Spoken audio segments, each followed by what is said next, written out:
In 1995, a 29-year-old construction worker arrived at an English hospital with a 6-inch nail through his boot. He was screaming in pain. Every attempt to extract the nail just made the screams louder. Finally, the team sedated him and removed the boot. They looked at the nail. No blood. They looked at the foot. No wound. The nail had pierced nothing but the empty space between his toes. The physical injury wasn't real. Only the pain was. You've probably heard of the placebo effect. You take a sugar pill and your insomnia goes away. But the effect can also work in the opposite direction, a nocebo effect. The expectation of relief or pain can create its own relief or pain. This principle does not apply for everything. If you have a torn ACL or Achilles, sugar pills will do absolutely nothing for you.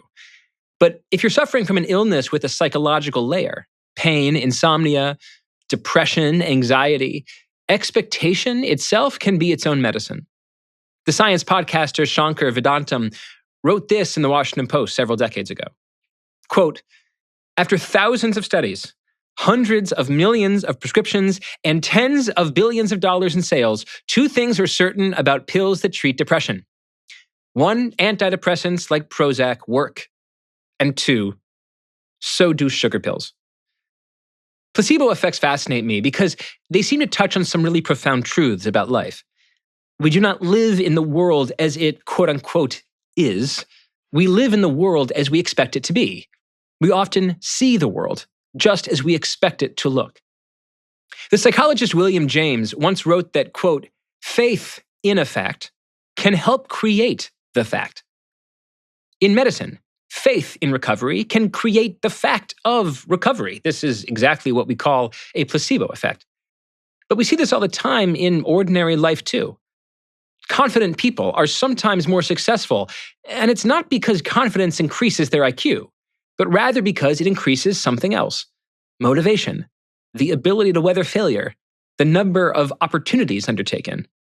Self-confidence creates the conditions for success. And on the flip side, socially anxious people are sometimes the most alone. Their self-doubt creates the conditions for their self-isolation.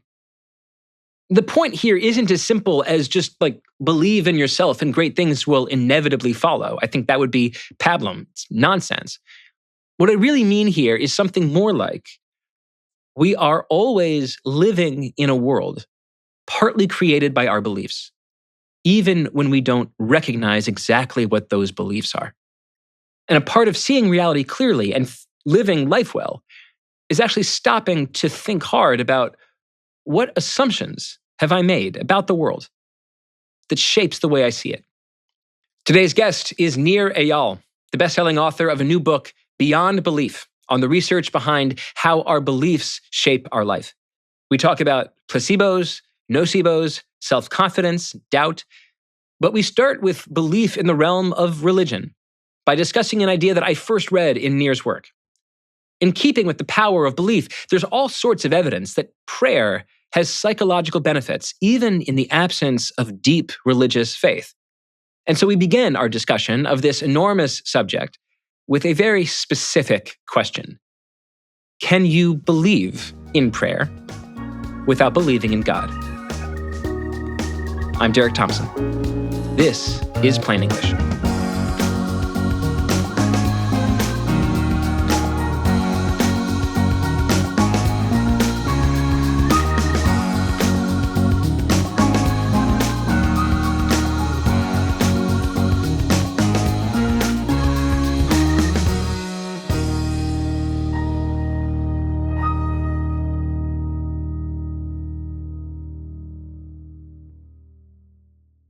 This episode of Plain English is presented by Audi. We all know that feeling, a change of plans, a new opportunity. Instead of overthinking, what if you just said yes? With the all-new Audi Q3, the answer is easy. It's made for the yes life, with the power and room to handle whatever pops up. Yes to adventure, yes to right now. Because saying yes without hesitation, that's real luxury. The all-new Audi Q3, made for the yes life. Learn more at AudiUSA.com. Nir Eyal, welcome to the show. Great to be here, Derek. Thank you so much. You and I have known each other for a while. Do you remember how we met? No, I don't. Do you? No, I don't remember. You just sort of like appeared in my life, and I don't really recall exactly how. I feel like we initially started corresponding when I was writing about smartphones and compulsion and addiction, and then got really interested in your work on those subjects. We've just like stayed in touch and remained writer friends for the longest time. I loved this book. I mean, you've written about technology. You've written about how companies hook us. You've written about how to resist the temptation of digital compulsion. This new book was a really interesting departure from some of those themes. It's a book about the power of belief in life. And I would love to start with religion. Tell me about your personal history with Judaism. Well, I grew up in a pretty secular family, and the last time I prayed before I embarked on this line of research that I've been steeped in the past 6 years, the only time before that I ever prayed was when I was 6 years old. And I remember my family had been in the country for only 3 years, and in very short order, they got scammed out of basically every penny they had by some scam artist American who took advantage of a new immigrant family that barely spoke the language. And my family was in a really tough situation. And I remember going outside before anyone else woke up in the morning, and I would lay on my driveway and I would look up at the sky and I would have a conversation with this voice that I called God. And it was very comforting at the time. I distinctly remember that. But then as I got older, I thought, well, if I can't prove that I'm talking to anybody, if nobody's listening, what's the point? Why am I doing this? And I didn't pray again for decades until I started this line of research, which became my book, Beyond Belief. And I kept coming across the power of prayer, how people who pray live longer, they have more friends, they make more money, they contribute more to their community. All these great things happen to people who pray. But I thought that was kind of inaccessible to me because I didn't have a particular faith. I didn't have a conviction in the supernatural. And so I just thought that was off limits to me until I read a study that changed everything, which was this study where they had 3 different groups and they asked them to do all the same task. The task was it's a pain tolerance test where they asked people to put their hands in very, very cold water. And the test is to see how long they can last in that cold water. And so in these 3 groups, one, they said, just don't do anything. Just let us see your pain tolerance by seeing how long you can last in this ice cold water. The second group were people who prayed with some kind of faith tradition. So they were identified as Jewish or Catholic or Muslim or whatever the case might be. They had a prayer practice. The third group was the most interesting to me. These were people who did not have any particular faith, but they were taught how to pray. They had a particular protocol on how to pray. And they said, if you don't want to say the word God, you can substitute something else, something meaningful to you. It can be the universe. It can be Mother Nature. It can be sum of all forces. It doesn't really matter. You can substitute any secular interpretation of that you want. And so that's what they did. And what was interesting, the result of this study, is that not only did the people who prayed from some kind of faith tradition show much greater pain tolerance, they could last much longer in this pain tolerance experiment than the people who didn't have any kind of faith background and weren't taught to pray. But even the people who didn't have a particular faith but learned how to pray also enjoyed those pain tolerance benefits. So it turns out that prayer works even without faith. You can still get a lot of the benefits. And so that kind of opened my mind to explore this further, to see, well, what have I been missing out on? And it turns out I'm not alone, that the largest religious group in America today are the nuns, not the Catholic nuns, the NONEs, the people who have no religious connection in terms of any particular faith. And it turns out that those people have problems associated with that lifestyle, that in fact, people who call themselves spiritual but not religious, which is millions and millions of Americans today, turns out that they suffer more from depression and anxiety disorder than people who do have a particular faith. But for someone like me who didn't connect with any particular faith, I wanted to see, could I find those benefits? And that's exactly the mission I went on. And the reason this story really resonated with me is that I grew up Reformed Jewish. I had a bar mitzvah. I read the Haftarah and had a Torah portion and loved it and found something really beautiful and mystical and beyond the veil of knowing about Judaism that really appealed to me when I was younger. And today, I would say that my relationship with Judaism sometimes feels like a relationship of last resort. Like when I'm afraid that something bad might happen or very desperate for something good to happen, I find myself almost automatically saying the Shema, which for folks who aren't Jewish listening is just a very basic, very ancient prayer of a call to God. And the Shema will it'll just materialize my lips is what I think I wrote in the essay that I published on my Substack introducing some ideas from your book. And for years, I've wanted this deeper relationship with faith without being able to really put that yearning in context. And your book really succeeded in putting that yearning in context. I would love for you to go just a little bit deeper on this concept of faith as pain tolerance. Why is that an important idea? From what the research shows us is that prayer gives us a sense of agency. It's exactly what you said, that when I feel that I really want something to happen that is partially or completely out of my control, that's when I would turn to these rituals, because it gives me that sense of agency over something that I may not have direct control over. And that's very psychologically comforting. Now, the part that I struggled with about this was reconciling, is that true? Is it a fact? And this took me a long time to get over, that if I couldn't prove, if I didn't know definitively that someone was listening to my prayers, that it wouldn't be worth doing. And so I completely disconnected from the practice. And it turns out that I think in retrospect was a foolish decision, because I was holding my beliefs to the standard of facts. Facts are not beliefs. A fact is an objective truth. It is something that is true whether or not you believe it. The world is more like a sphere than it is flat. Sorry, flat earthers. That's just the way it is. On the other end of the spectrum is faith. Faith is a conviction that does not require evidence. So God rewards the righteous. No evidence is required for a matter of faith like that. Beliefs are something different. Beliefs sit in between fact and faith. A belief is a conviction that is open to revision based on new evidence. And what makes beliefs so special is that they can change. You can put down the ones that don't serve you, and you can adopt the ones that do serve you. So beliefs are tools, not truths. Beliefs are tools, not truths. But I was holding my beliefs to the standard of fact. If it's not a fact, I'm not going to do it. And so I would disconnect from all religious tradition. And it doesn't have to be like that. There is another option. So when I came to Singapore, I lived in Singapore for the past 6 years. There was a form on the immigration documents that they wanted to know your religious background. And so there were all the usual top biggest religions. And one of the categories, it didn't say atheist or agnostic. It said free thinker. Free thinker. And I want to know what the heck is a free thinker?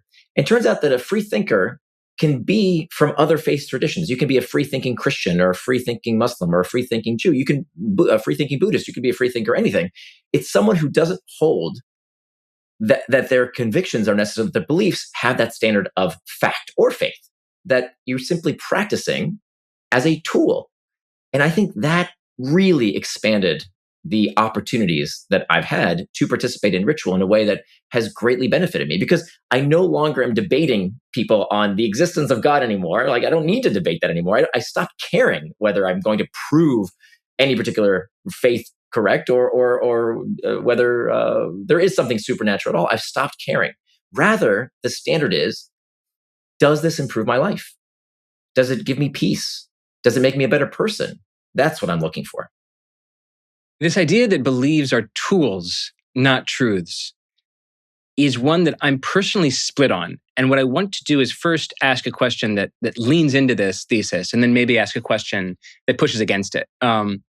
First, leaning into it, armed with this idea that you're a free thinker and that the great world religions might offer a kind of tool set for you to pick and choose, like the wrench over here and the screw over there. You went on this kind of like anthropological field trip across major world religions. You talked to religious figures in Judaism and Christianity and Buddhism, and you asked spiritual leaders, what's the best way to pray to God if I'm not sure he or she is real? I would love you to just reflect a little bit on what lessons you got from this field trip that most served you, because 7 billion people have the opportunity to go on that field trip, and they might get a whole host of different tools from this exercise. But which tools from the major world religions most fit with your life and your identity? Yeah, you call it an anthropological journey. I call it a setup to a joke. In fact, because if you think about it, A I went rabbi, and a talked priest. a rabbi, a priest, an imam, a monk, and a swami all walk into a bar. And so that's what I did. Now, I don't know anybody else who's ever done this before, but I had the opportunity to do it in a place that I don't think I could do it anywhere else on earth, which is in Singapore, where literally on one street, you will find a church and a mosque and a synagogue and a Buddhist temple. And you like, really, that's the kind of ethnic diversity they have there. And so I walked in and I asked the same question of every single one of these religious leaders. It wasn't an exhaustive study. It was just five religious leaders. And what was interesting, one kind of passed me on to the next. So the first stop was with the rabbi. And I asked Rabbi Mordechai this same question. How does one pray when you have doubts about God? Can you have doubts about God and still pray? And he sits in his office and he looks at me and says, so there's this omnipotent, all-knowing, all-being force, and you don't have any doubts? You don't have any questions? You have perfect certainty? Really? Really? And he made this point that I thought really stuck with me, is that when the Israelites are on Mount Sinai and they're receiving the 10 Commandments, they say to God, Na'aseh v'nishma, which means we will hear and we will do. First we do, and then we will hear. Which seems to me backwards, because the way I had been operating, I think most people operate this way, is give me the evidence, give me the facts, and then I will decide what I do with it, right? If I need to change my behavior, tell me why, and then I'll do it. But that's not what the Israelites said. They said, first we will do, then we will hear. And that, I think, is a tremendous insight, that these practices have been around for thousands of years, and you don't hear the revelation of why they're special. And we're not talking about anything supernatural or mythical. I haven't actually changed my mind about any of the supernatural parts of these religions. What I've changed my mind about is that there are benefits to these practices that you don't get unless you do them. And I think that was the insight I got from Judaism. Then he referred me to an imam.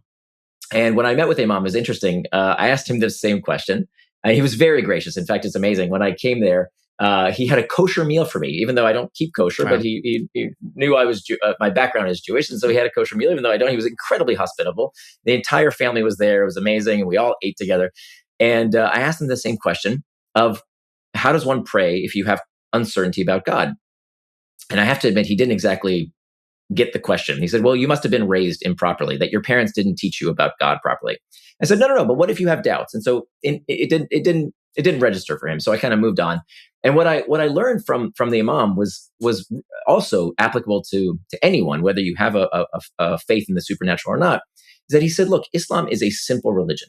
We say the same prayer 5 times a day. And he pointed me to a hadith that actually talks about how the religion is designed. It should be a simple religion to adhere to. And that simple practice of 5 times a day, reminding yourself about your principles, about your values, about recentering yourself, that's something I now do. So I have these phrases, these mantras, these secular prayers that I say throughout the day that remind me how to get through difficulty, how to be more patient, how to be more of the person I want to become.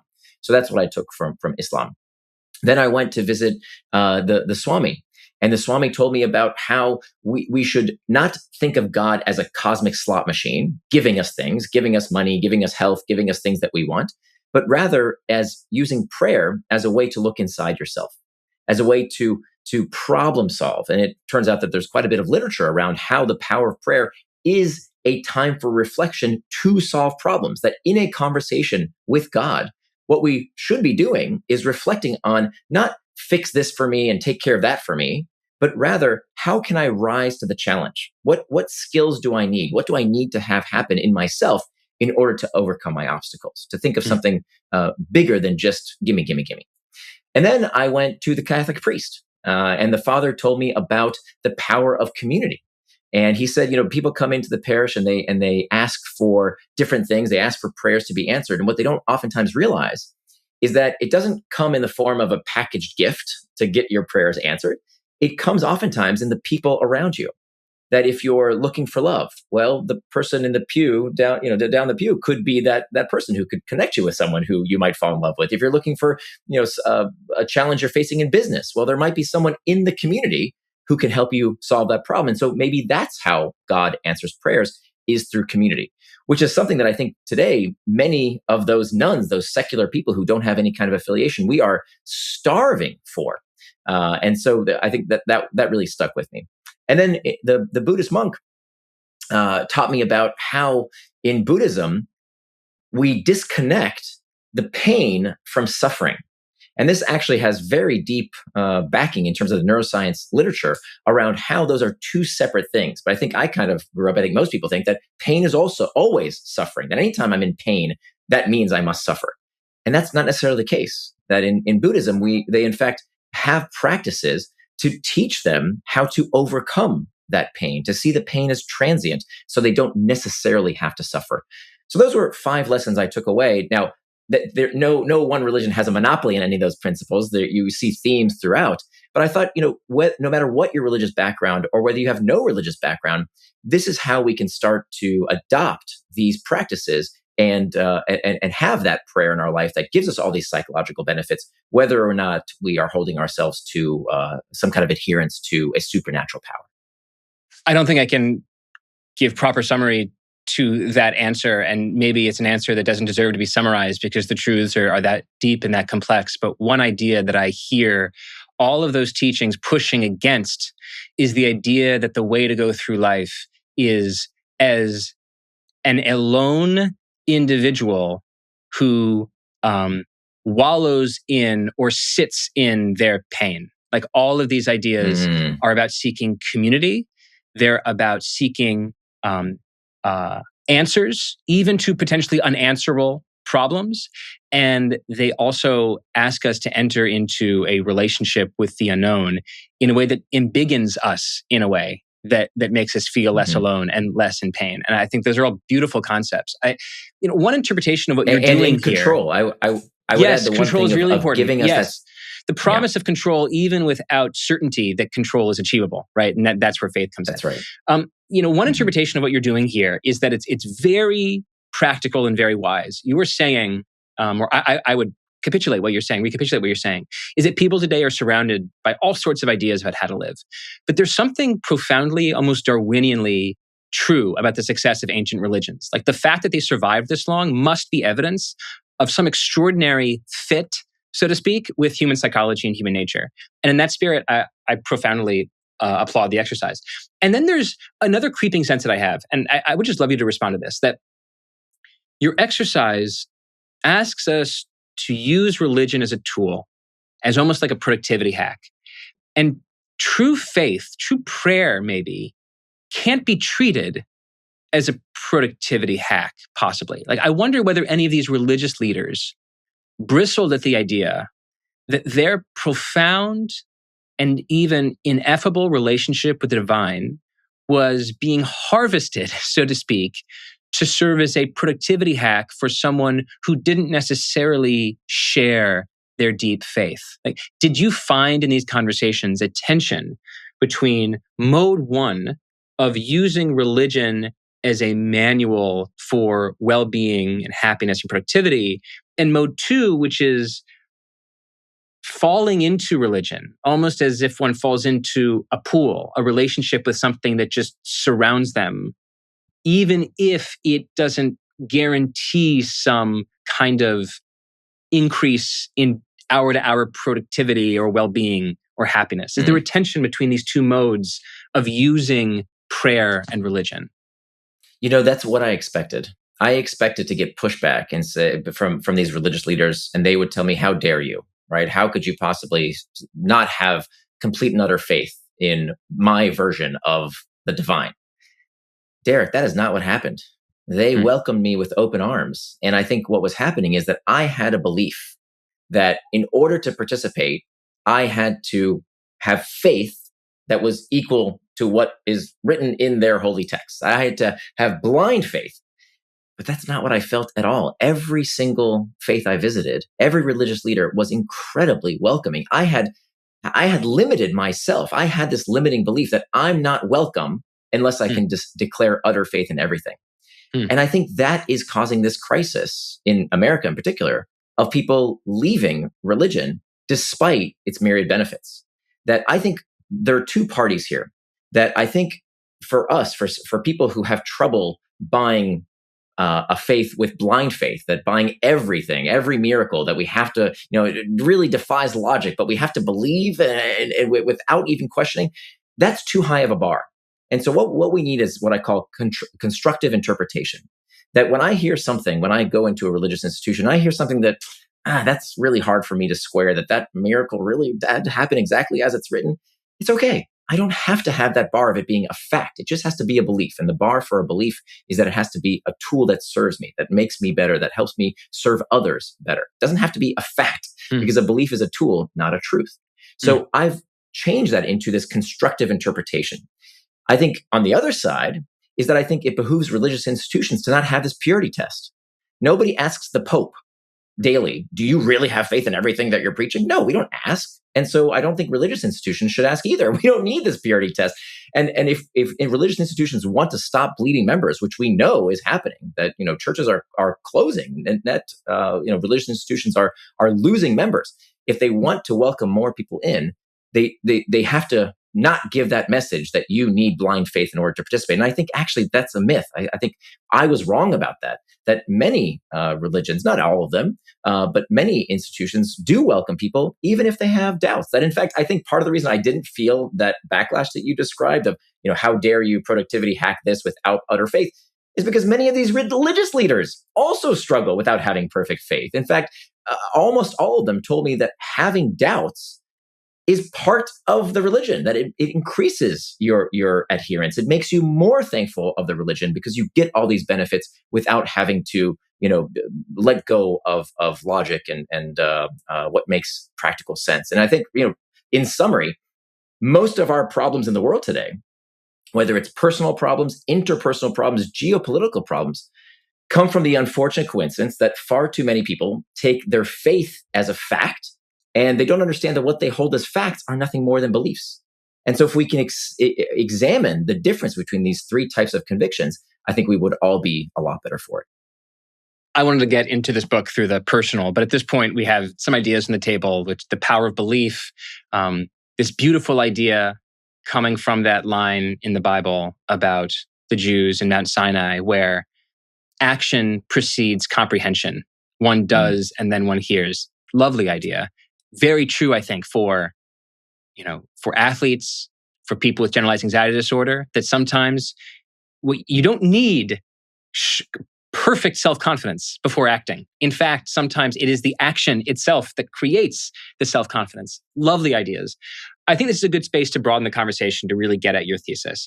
And I want to ask you to give two theses. I did this with a past book by the philosopher C.T. Nguyen. I asked him to tell me what is the explicit on the book jacket thesis of your book, and then tell me what is the subterranean thesis? What is the deeper idea that your book is scratching at, even if that scratch isn't put in size 50 font on the back of the book? So how would you describe the above ground thesis of your book, and what is the underground sneaky idea that you're trying to get at? My God, Derek, you asked the best questions. This is a great question. Very nicely asked. I would say the big idea is beliefs are tools, not truths. That's the big idea. From practically speaking, I'm helping people do what has brought me so much peace in my life, which is to consider those beliefs that we hold, ask ourselves, are they limiting or are they liberating? And there's a bit of a process to do that. And then keeping the beliefs that serve us and letting go of the ones that hurt us. That's the big idea. The deeper idea that people are very uncomfortable with when they learn about what the research literature shows us is that we don't see reality clearly. And this is very jarring for people because we all think that we perceive reality as it is, that we see it as it is, that we feel it as it is, that we have a grip on what reality actually looks like.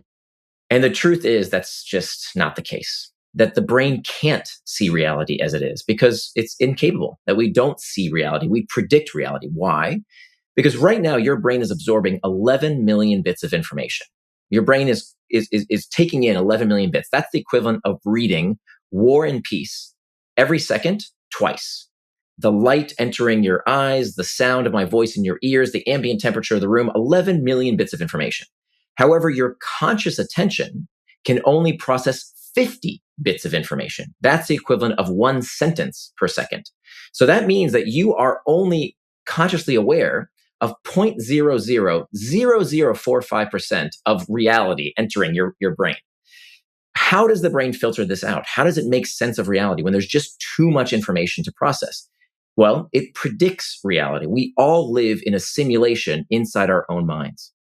And so we don't see reality as it is. We see reality through this tiny pinhole of attention. And so we don't see it clearly because our reality is filtered based on our beliefs. And we see this study after study after study shows how people can observe the same exact reality and yet see something completely different. There's an illusion called the coffer illusion. I can show you this image, and based on where you were born, you will either see squares or circles. If you're on a diet, you see food as larger. If you are afraid of heights, you see distances as further. We've all experienced watching a football game and the ref makes a call, and people on one side who back one team see the call as absolutely correct. People on the other team see the call as ridiculous, that the ref must be blind, right? Think about in geopolitics, how no matter what happens, people who are committed, who have a belief that one side is right and one side is wrong, they see every event through that lens. We do not see reality clearly. We do not see people clearly. We see people as we are. We see others as we believe they are. It's really beautiful. This idea that reality is manifold and our reality, our lived experience, is singlefold, right?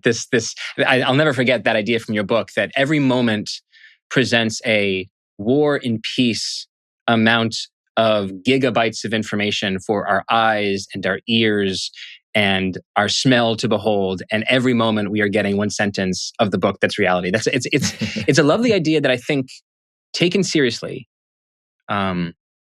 is really a case for extraordinary patience with other people, with our partners, with our friends, with our enemies, maybe most especially with our enemies online, our political enemies. It's not to say that one should be like a nihilist about whether there's right and wrong in the world or liars and truth tellers in the world, but it's to say that to fully capture the scope of reality requires us to process and keep in our heads typically much more than is available in a simple argument. And so we should practice epistemic humility. We should practice patience with people who come at ideas with different perspectives, because it's very likely that neither of our perspectives, even when they're combined, adds up to even more than a sliver of the full picture. I love that idea as a subterranean thesis of your book. I want to propose another and get your ideas on it. I feel like the modern world is not lacking for transient and negative beliefs. There's a term by the Polish philosopher Zygmunt Bauman, I believe is how you pronounce his name. And the idea is called liquid modernity. And it's this idea that the modern world is characterized by how ephemeral our beliefs are and our identities are when we're unmoored from ancient traditions. And if there were a single word, maybe a single technical word for a brief negative belief, maybe the right terminology is anxiety. Anxiety is a brief negative belief about the future. We've got plenty of that in the modern world, God knows.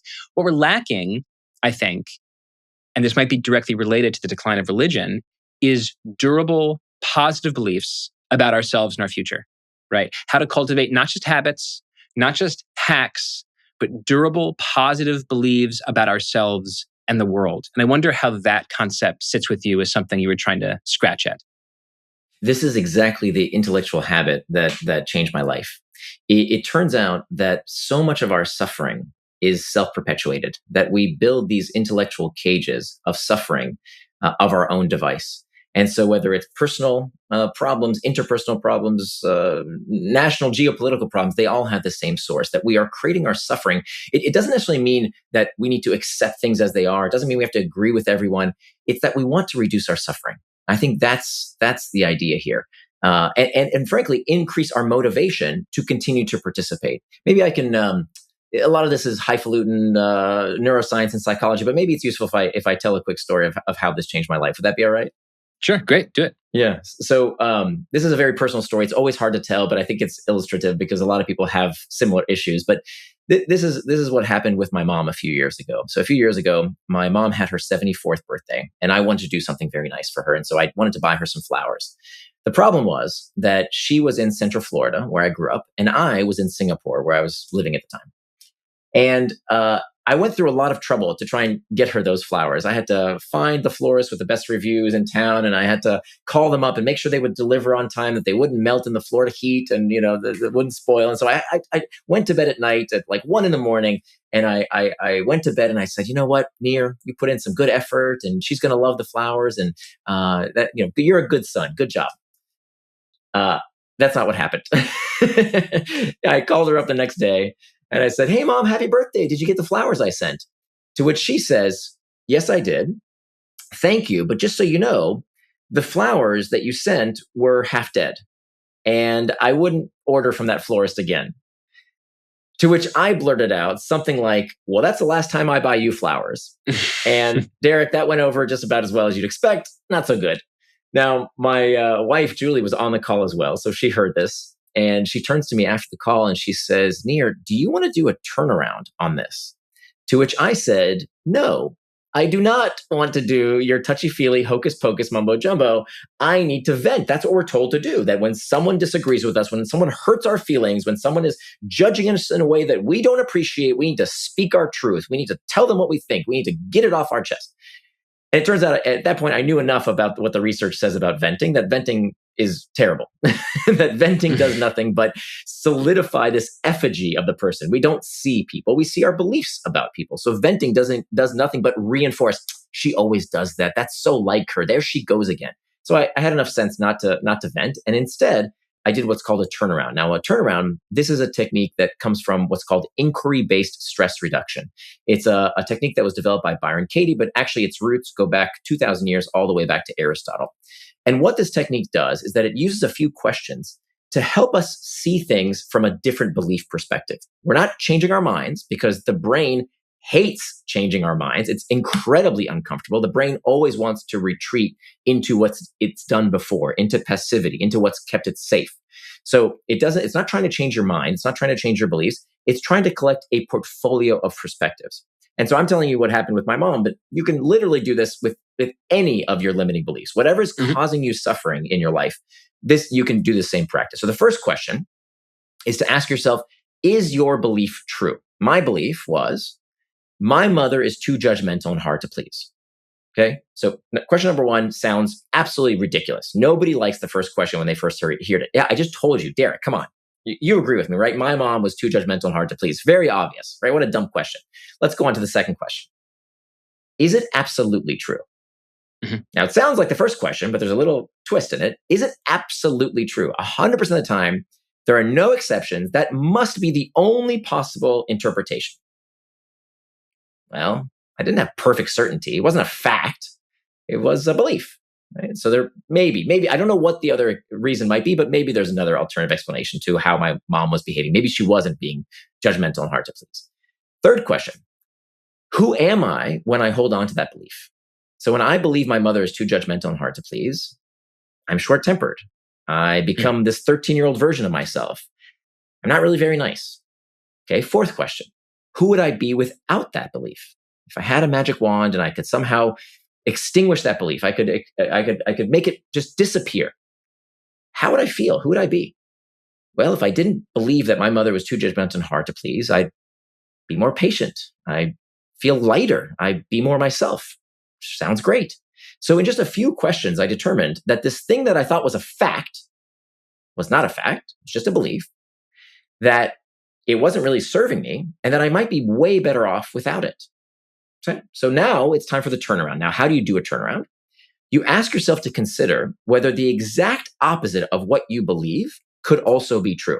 And again, this is very uncomfortable. We don't like doing this. But of course, this is the only way to grow. This is the only way to see things from different perspectives. So what you're doing is collecting this portfolio of perspectives. You already have one. My existing belief was, my mother is too judgmental and hard to please. And I was very sure that was a fact. So now I'm going to try, what could other potential beliefs look like? So what's the opposite of my mother is too judgmental and hard to please? My mother is not too judgmental and hard to please. How could that be true? Well, she did thank me for the flowers. And then she was telling me a statement of fact. She was telling me that the flowers didn't look so great. Okay, does that necessarily mean it's a judgment? Maybe not, right? So that could also be true. Okay, here's a third perspective, another belief. Instead of my mother's too judgmental and hard to please, I am too judgmental and hard to please. Could that be true? Well, to be honest, I had rehearsed exactly the script of effusive praise that I was expecting from my mother. Oh my gosh, thank you. These flowers, they're the greatest thing I've ever seen in my life. Yeah. And when I didn't get that, I lost it. So who was judging who? I was judging her response. That's what was really going on. Or at least it could be what was going on. Okay, here's a fourth option. I am too judgmental and hard to please towards myself. Ugh. Mm-hmm. That one wasn't fun to consider at all, but turned out to be the most true. That when I had spent all this time and money on doing something nice and it didn't work out perfectly, I judged myself. I had messed up. I was incompetent that I couldn't get nice flowers for my mother for her birthday. And so this is called a misattribution of emotion. I felt crummy about myself. And so the first person I could take it out on, you're going to get it. That's exactly what I did. Now I have 4 beliefs. I have a portfolio of perspectives. Which one is true? Doesn't matter. Which one is false? None of them? All of them? It doesn't matter. Yep. Exactly. Yeah, it doesn't matter. Which one serves me best? Well, I'll tell you that first belief that I had, that I was sure was a fact, that my mother is too judgmental and hard to please, there was only one way out. She had to change so I could be happy, so I could decrease my suffering. Now, I don't know if you know my mom. That's not going to happen. I do not. It generally does not happen with people, that they're going to change so that you can feel better. With the other 3 beliefs, I could do something with that. And so I had greater agency now that I could change my belief. Now, it wasn't about holding myself to, well, what really happened and what's the fact here? None of these are facts. They're all beliefs because they're happening up here. They're not laws of physics that my mom is judgmental and hard to please. It is all perception. So instead of a belief that hurt me, I picked a belief that served me. There's a broad principle here and a technical principle here that I think are worth retracing. The broad principle is that, again, reality is War and Peace and experience is a sentence. And so many different experiences can be in keeping with reality, not because some people are right or some people are wrong, but because reality is just so unbelievably capacious and enormous, and different sentences can fit into that larger tome. On a more technical note, separate from the War and Peace effect, is I think a lot of people with experience in or history with clinical psychology are going to hear what you just said and feel like it's reminiscent of something called DBT, dialectical behavioral therapy, which is a famous idea from Linehan. And that idea for folks who don't know it or are interested in it, it's particularly useful, I believe, with folks with borderline personality disorder, but it's broadly used in clinical practice, is this idea of being comfortable sitting with 2 interpretations of reality that are in conflict with each other. And so one classic example I remember my wife told me is you walk into a room, you're the dad, you walk into a room and your wife and daughter look at you and laugh. Your first reaction is they're laughing at me. And I feel horrible about it. And I'm always judging this family, even though I work so hard. This is incredibly unfair to work so hard for a family that doesn't respect me. And then you can imagine the self-talk spiral that can follow from that. Interpretation number 1. Interpretation number 2, my wife and daughter were watching a movie and they were laughing at the movie as they turned to look at me. I don't need to know which interpretation is reality. Reality is just the set of things that happened. My wife and daughter were looking at a television, turned to me as I walked into a room and smiled and made a laughing sound. The interpretation can be flexible. And sometimes, as you said, it's about one's own emotional insecurity that can cause the outlash. I need to be emotionally secure enough to live with the fact that these 2 interpretations are plausible and not have to drill myself into the truth of one versus the other. Many things can be true. And that ability to sit with opposite truths, I think, is really, really important for being able to make one's way through an emotional life. I want to flip the page from DBT because I want to make sure that we have time to talk about placebos, which is something I'm really interested in and your book goes into in beautiful depth. I'm so fascinated by placebo effects at the medical level, at the philosophical level. I'm particularly interested in the idea that placebos work even when people know they're fake. How is that possible? What does it tell us that placebos work even when the patients have an inclination that the treatment is fake? So Ted Kaptchuk is a researcher at Harvard, and he studies IBS, irritable bowel syndrome. And he gave patients, he's been researching placebos for decades. He gave his patients who were suffering from IBS a bottle of pills, and he told them, this is a placebo. It says placebo on the bottle. In fact, you can buy on Amazon right now, if you search placebo pills, you can buy these type of pills right now. And you can see 5-star reviews of people saying how it provided fast-acting relief. It's amazing. So Dr. Kaptchuk gives his patients this bottle that says placebos. He tells them, the phrasing is important. He says, this is a placebo. It has no active ingredients. However, it has been shown to help some people with the symptoms of IBS. That was a critical statement. And it turns out that in this study, those placebos were as effective as the leading medication at relieving people's suffering. So much so that after the study, some of his patients, some of the people in the study called Dr. Kaptchuk and said, Dr. Kaptchuk, I really need some more of those placebo pills. They were incredibly effective. How can I get some more? And so why is this happening? Well, it comes down to the power of anticipation. That based on what the brain believes is going to happen, we talked about earlier how the brain sees reality through this prediction. We call this predictive processing. It doesn't see what is, it sees what it expects to happen. Mm-hmm. And so not only is that with our sense of perception of the outside world, it's just as true based on what's happening inside of us, based on our interpretation of how we feel. So placebos are highly effective at some things, not at others. It's the difference between sickness and illness. Those are two separate things. Sickness is in the body. That's a physiological malady, right? A broken bone, cancer. That would be a sickness. Illness is in the mind. And you can be sick without being ill. For example, if you have cancer, but you don't have any symptoms, you have a sickness without having an illness. You can also have an illness without having a sickness. You can have the perception, for example, chronic pain. Chronic pain is defined as pain that has no physiological cause that we can find, but persists for more than 6 months. And what happens here is almost a placebo effect in reverse. We call it a nocebo effect. That when I focus my attention on that painful signal and I anticipate it to increase and I begin losing agency around my ability to contain that pain, it amplifies and amplifies and amplifies until it becomes debilitating. And so it turns out that we can heal these illnesses, these suffering in the mind, just as much as actually we can create these maladies as well. Not that it's not real. I think some people hear that and say, well, are you saying that my pain is not real? No. All pain is real. All pain is real. And all pain is in the brain. Pain doesn't happen in your arm or in your back. That's not where pain happens. Pain happens based on the interpretation of signal, of data, just like we talked about earlier, those 11 million bits of information, that War and Peace twice every second. It's just data.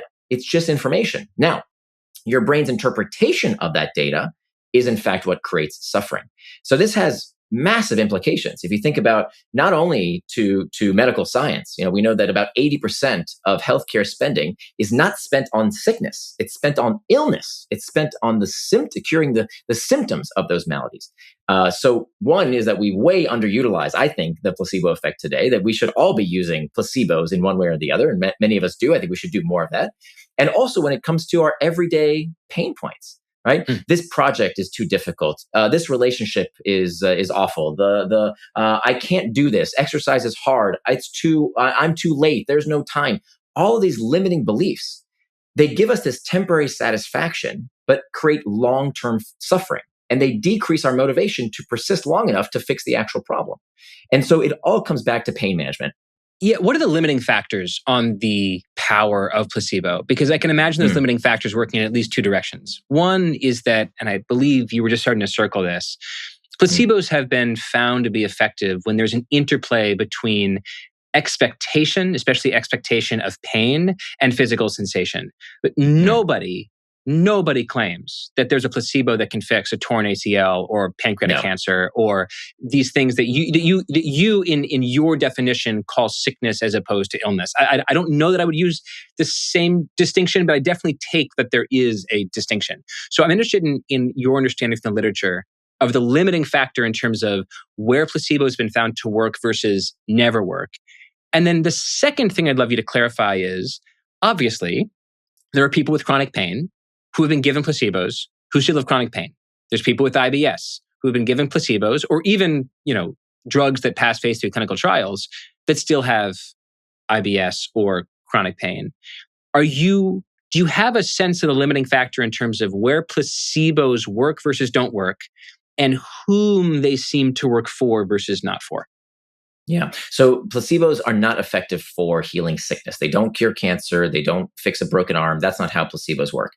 Placebos do affect the perception of that signal. So placebos are highly effective for insomnia. Placebos are highly effective for ADHD, for anxiety disorder, for all kinds of conditions where the what you're dealing with is an illness, not a sickness. It's not a physical break of some kind. It's not some kind of physical damage. It's the perception. It's the signal of that damage. So that's what placebos can and can't do. And anybody tells you that placebos can magically become your biology, that's not necessarily the case at all. And then in terms of who is susceptible to placebo, we're all susceptible to varying degrees. There are some differences between, some people seem to be more active. They feel more of a change than others from placebos, but we're not exactly sure why. That's still an open debate in the scientific literature on who responds and who doesn't. The good news is that many of these placebos, they don't actually require any kind of physical intervention. There's all kinds of beliefs that we can adopt that don't even require us to necessarily take a pill or take a shot. Not that we shouldn't. I mean, I become much, my family, my wife is Chinese background, and her family has been into herbal Chinese medicine as long as I've known them. And I would always kind of make fun of it and say, well, there wasn't a double-blind control study. The evidence doesn't show very much. These studies are not well run. And I've completely stopped that because beliefs are tools, not truths. And so it's clear to me that there is a huge placebo effect to these treatments. And who am I to say that the placebo effect is not worth using? It's great. Why not? If it's inexpensive, if it doesn't cause any long-term negative health effects, sure, why not? I want to take the concept of placebo and port it a little bit into the realm of performance. So one could describe, I suppose, anxiety or self-doubt as a kind of, using your terminology, illness, an illness of self-derogation, an illness of self-doubt. And in that same way, a mantra could serve as a kind of placebo, right? There's no biological molecule that lives inside of a mantra that's doing something to our GI system or our neurology. It's almost like a kind of placebo effect that a mantra that produces self-confidence can cure, so to speak, the illness of self-doubt. Running with that idea that there's this little underground river connecting the ideas of self-doubt and placebo effects. How in your research and your studies have you found that self-confidence can be learned? Like if there's someone listening to this podcast who has been dealing recently with self-doubt, what can you tell them in terms of beginning to claw their way out of that cave into the light of self-confidence? So I think it's important to realize what motivation is, right? When we lose confidence, when we lose motivation, what are we talking about? Motivation, I think I misunderstood what motivation really is about. I thought motivation is if I want this thing, then I'll do this behavior. Right. So if I want the benefit, I'll do the action. That's kind of the classic economic view of how motivation works. And why is motivation so important as a side note? Because it turns out that's the greatest determinant of success, that it's not intelligence per se has a factor. It's not everything.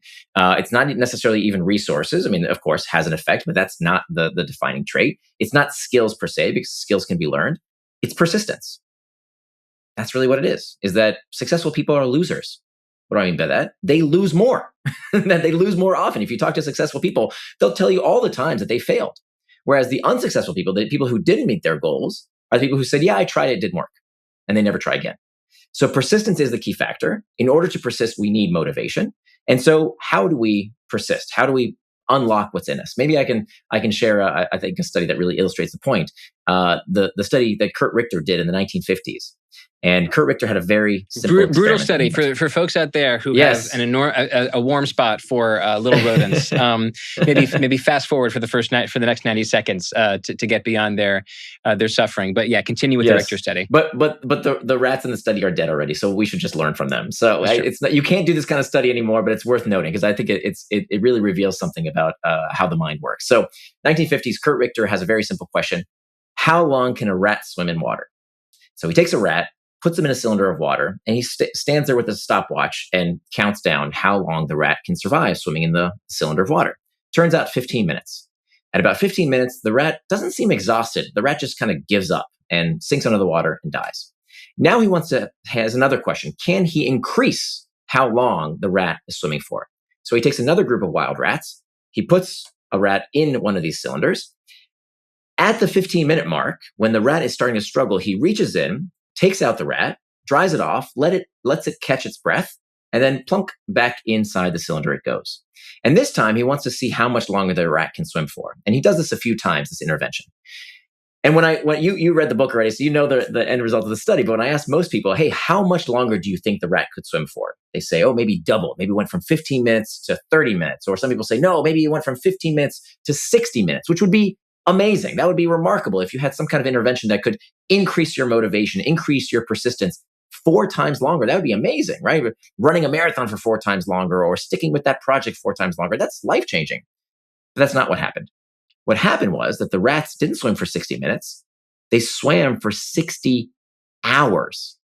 60 hours of nonstop swimming. Now, what changed? Their bodies hadn't changed. Same rat bodies. The environment hadn't changed. It was the same exact cylinder experiment. What changed? We can't ask the rats, of course, but the only other factor is something changed in their minds. Some switch was flipped, and now suddenly where they were only capable of 15 minutes of persistence became 60 hours. And this is what happens to us all the time. So to your question of, when I lose motivation, when I want to give up, the big lesson for me was that we limit ourselves far too soon. I mean, we have certain limitations. Of course, eventually the rats were exhausted at 60 hours, but they were quitting at 15 minutes. Why? Because their brain wanted to protect them in a way, ironically, but that led to certain death. And we hear this all the time that I can't do this. It's too late. There's no time. I'm no good at this. This hurts. What's the point? These are all limiting beliefs that our brain is telling us, is whispering into our ears, so that it's trying to protect us based on what we've experienced in the past. Again, the brain predicts reality. It doesn't experience it as it is. So based on what served you in the past, that's what your brain is trying to tell you to do in the future, which means that this is in your control, that it's just a perception problem. That the problems are caused by your beliefs, that the rats always had the 60 hours within them. You currently have capabilities that you're not even aware of, right? For example, for you, I think about you all the time, Derek. The amount of writing that you're able to do, the amount of, your persistence in your profession of how you can week after week come up with banger ideas that illuminate the world for me. I mean, literally, I'm not, this isn't false praise. I don't tell this to anybody else. That's amazing. Like, you're such an inspiration that you can do it. And as amazing as you are as an individual, I bet a lot of people could do it. But they don't. I don't, because I don't have that persistence yet. I don't believe I could do it. Now, I need to teach myself how to do that, and I want to, right? But these type of experiments, when we see that the rats had this potential in them, that you have the potential in you, means that we all, to some degree, by adjusting our beliefs, can unlock our hidden potential. It's always dangerous to expand a study of animals to a study of humans. My friends in the pharmaceutical industry know all too well that sometimes the trial that works in the mouse doesn't necessarily work in the human. But this next question is assuming that the Richter study on rats reveals a mammalian truth that extends to Homo sapiens. I think it's important to say that the rats did not independently choose to take a Kierkegaardian leap of faith in swimming harder. Instead, reality, experience, taught them that if they swim and swim and swim, they might be saved. And I do think there's a profound idea here, which is that our beliefs don't simply arise in us because we choose to change them.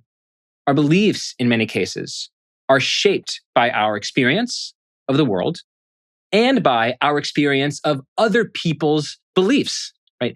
To be around people who are negative is going to increase one's own feelings of negativity. To be around people who are capitalists or Marxists is very likely to increase one's own faith in the truth of capitalism versus Marxism. I would love you to talk about the degree to which beliefs, and in particular here, negative beliefs, are contagious, that is drawn from the outside world. How in your research have you found that beliefs, again, specifically negative beliefs, can become as contagious as a disease? So there was an amazing incident in Portugal where there was this one night where thousands of teenage girls started showing up in emergency rooms. All one night around the same time, all of them started flooding into emergency rooms, and nobody knew why. They thought maybe there was some kind of contamination at some kind of food facility or some kind of viral disease. Nobody knew what was going on.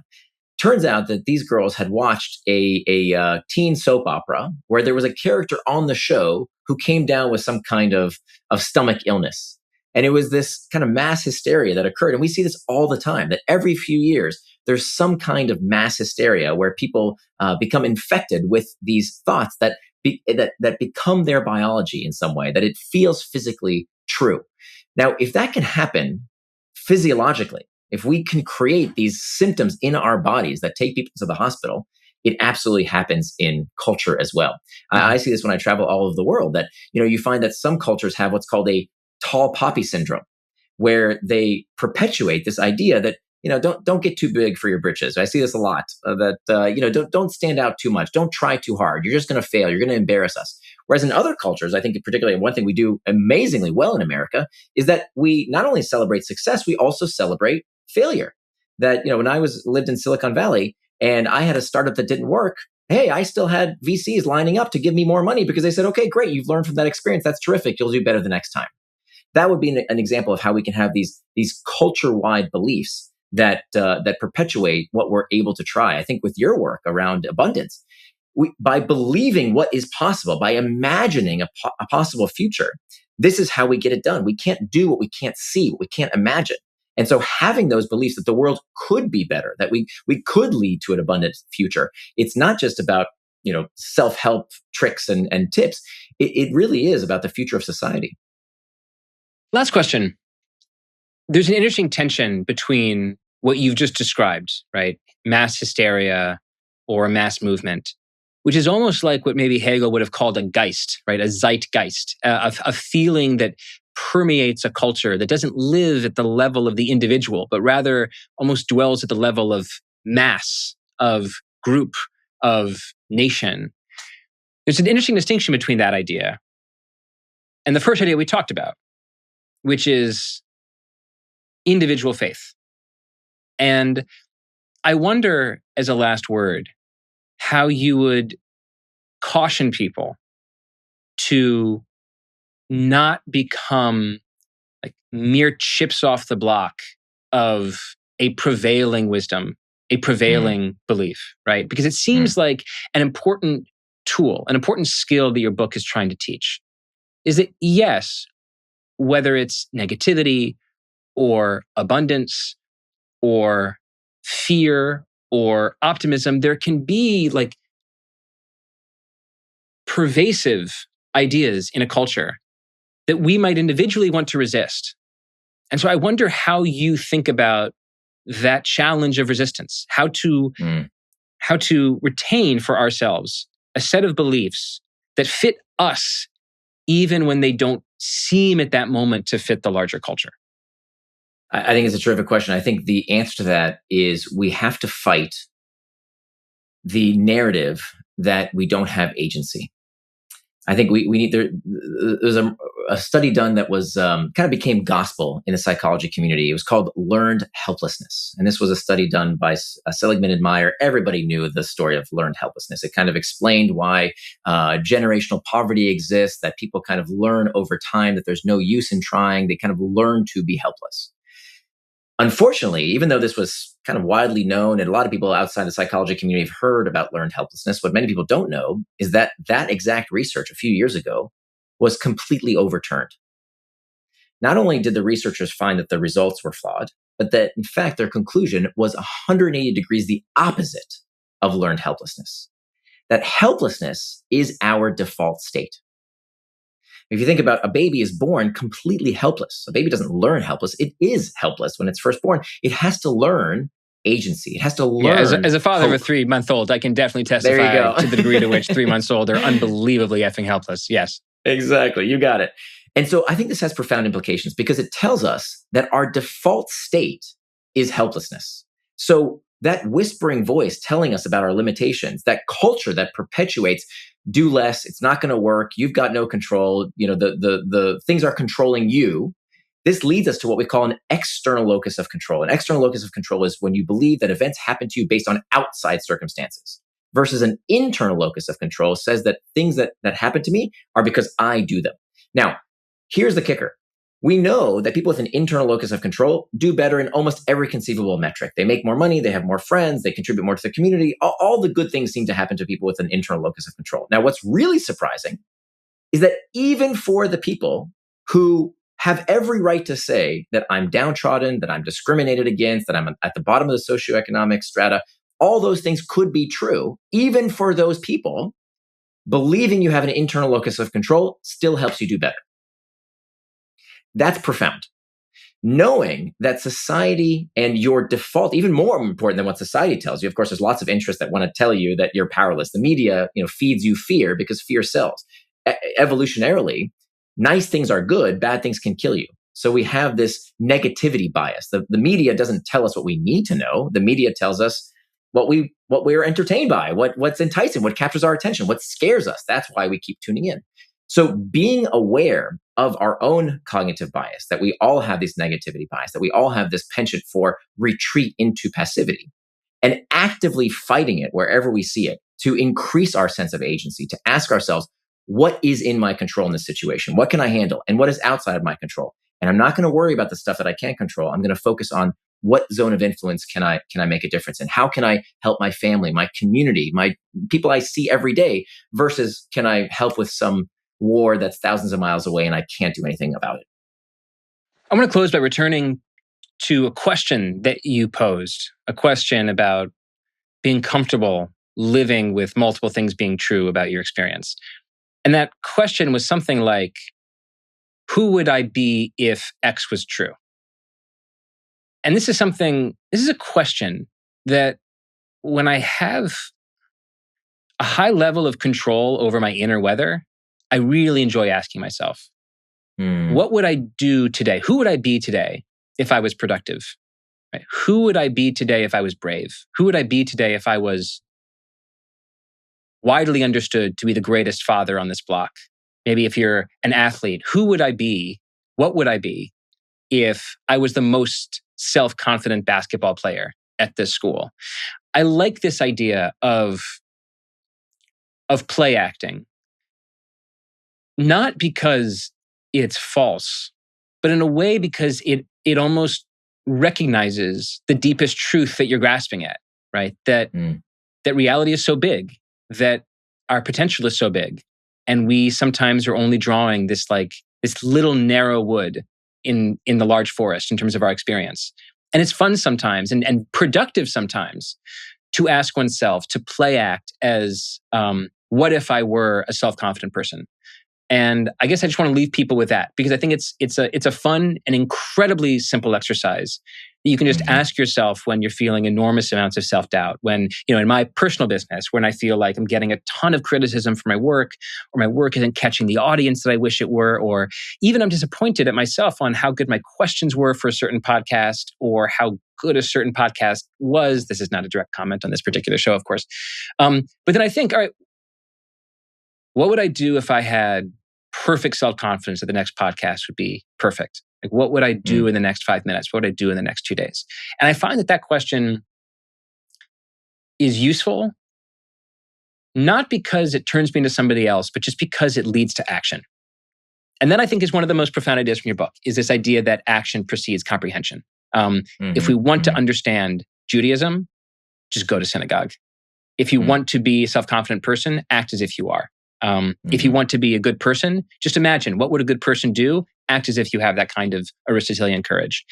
And so I really appreciate this book. I really appreciate the ideas that it left with me, and especially this idea that this beautiful idea that I'm glad to hear was first articulated in Exodus, that comprehension, hearing, can follow action, doing. It's a lovely idea, and it's a lovely book. So Nir Eyal, thank you very, very much for the show. My pleasure. Thank you, Derek.